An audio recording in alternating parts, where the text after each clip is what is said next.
Yeah, for sure. I don't know if Lisa did, but for me personally, I'm working full time and everything. I just literally didn't have the time. But I know that there were a few people in my sort of group that did get together. And there's also every week the educators do a time for students to drop in. Mm-hmm. Yeah, great. Did you find that too, Lisa?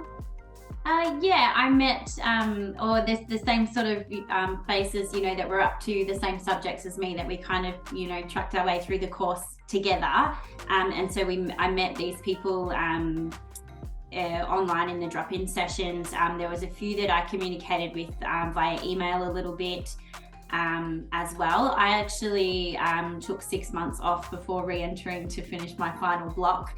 So I lost those people that they graduated without me, but then I picked up a new crew. And yeah, like attending some of the excursions and things was really great to meet teachers face to face, as well as some of those people that you've seen in a tiny little block. But it is quite a supportive network, and I was a bit like Michelle. I was working full time as well, so I was a bit chaotic in my availability at times. So there is definitely opportunity for it. I probably didn't take up quite as much as I could have, because I was limited with my working hours, but there is definitely the space there